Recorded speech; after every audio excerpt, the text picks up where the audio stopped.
इससे पहले आई है काशी आप? बिल्कुल आई हूँ, 7-8 साल पहले आई। 7-8 साल पहले और अब के काशी में क्या फर्क दिखता है? एक तो इंफ्रास्ट्रक्चर का बहुत बड़ा फर्क है। काशी का जो कॉरिडोर मंदिर का बना है उसकी वजह से, क्योंकि उस समय बहुत संकीर्ण गलियां आज भी थी, लेकिन मंदिर के आसपास इन्होंने इतना तो व्यवस्था बना दी है कि आप इजीली मंदिर का जा सकते। व्यापार बड़ा है। जिन लोगों के घर टूटे हैं मंदिर के, उसमें उनको मुआवजा मिला है और दुगना दुगना मुआवजा मिला है। मैं यहाँ की लोकल महिला नहीं हूँ। रात को 11:30 बजे मैंने शॉपिंग करी है यहाँ पर, और इतनी रौनक थी। 11:30 बजे लग रहा था जैसे शाम के 6:30 या जैसे दिल्ली में हो। 7:30 नहीं, दिल्ली में भी बंद हो जाती है 11 बजे। लगा पहली बार एक फेस रीडिंग भी मैं कर पाती हूँ कि वाकई ये दोनों दिव्य पुरुष हैं।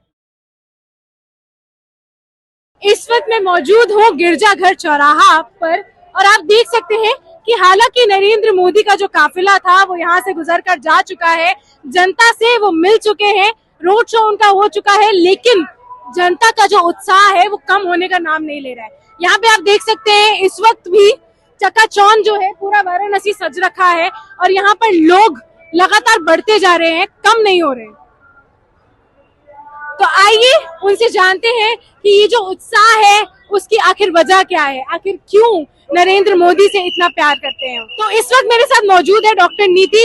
तो आपने अभी देखा नरेंद्र मोदी जी का रोड शो, अपने आंखों के सामने से अभी देखा, कैसा महसूस हो रहा है? बहुत ही भाव विभोर, और पहली बार आंखें मिली दोनों से, योगी जी मोदी जी से बहुत करीब, जितने करीब आप हैं बस उससे थोड़ी सी दूर, और इतना ज्यादा खुशी झलक रही है। बिल्कुल नमन किया उन्होंने, दोनों ने नमन को मेरे स्वीकार किया, अपने हाथों से नमन किया।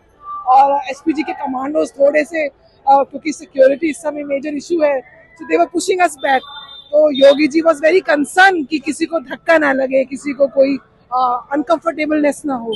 तो जो कंसर्न दिख रहा था उन लोगों का जनता के प्रति, तो वो अभूतपूर्व था। मतलब ऐसा लगा पहली बार एक फेस रीडिंग भी मैं कर पाती हूँ कि वाकई ये दोनों दिव्य पुरुष हैं। दिव्य पुरुष है।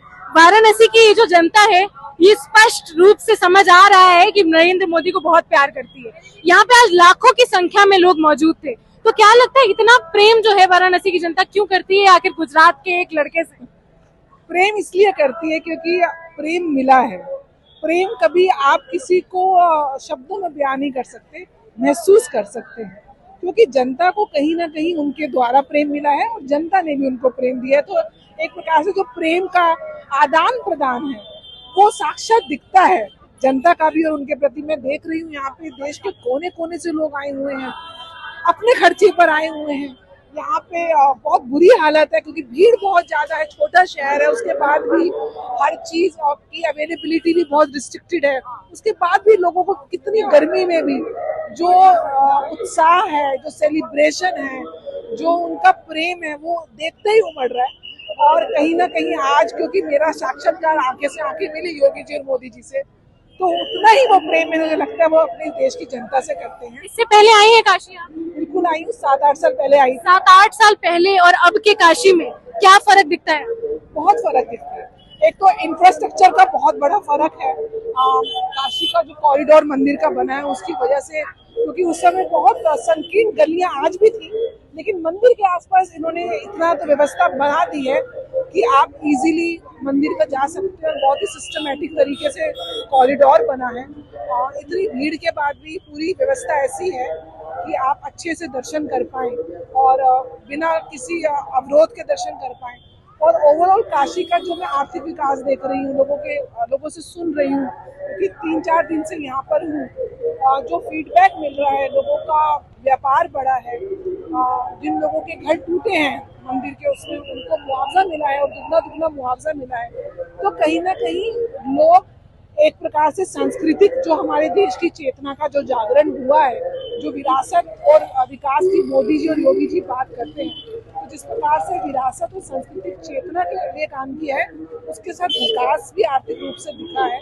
और मेरे को लगता है कि एक प्रकार से जो रिलीजियस टूरिज्म है हमारे देश का या कल्चरल टूरिज्म है, उसको काशी विश्वनाथ कॉरिडोर ने, अयोध्या के मंदिर ने और आने वाले समय में मथुरा ने, ये देश को आर्थिक रूप से कहीं ना कहीं बहुत ज्यादा इसका योगदान रहेगा। कई महिलाओं से मेरी बात हुई और सबसे बड़ा जो मैंने उनसे पूछा कि वाराणसी में आप रह रहे हैं, तो अब नरेंद्र मोदी के आने से क्या आपको विकास दिखता है? तो सबसे बड़ा जो मुद्दा उन्होंने उठाया वो उठाया कि आज रात को 12-1 बजे भी हम खुलेआम घूम सकते हैं और यहाँ दुकानें बंद नहीं होती।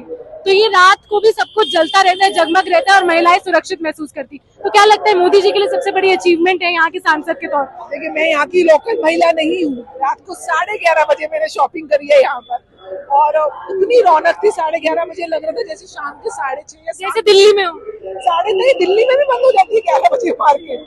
यहाँ तो दिल्ली से भी आगे ऐसे लगा कि 6:30 7:30 बजे का माहौल था, और बहुत सेफ फील कर रही हूँ। मैं 3-4 दिन से यहाँ घूम रही हूँ और लोग बहुत ज्यादा एक प्रकार से आपको सहयोग कर रहे हैं, परिवार की तरह ट्रीट कर रहे हैं। ऐसा लग ही नहीं रहा कि मैं दूसरे शहर से आई हूँ। इनफैक्ट ये शहर बहुत वार्म वेलकम कर रहा है बाहर वाले, जो बाहर से विजिटर्स आए हुए हैं। तो ओवरऑल बहुत पॉजिटिव वाइब्स है, बहुत पॉजिटिव वाइब्स है।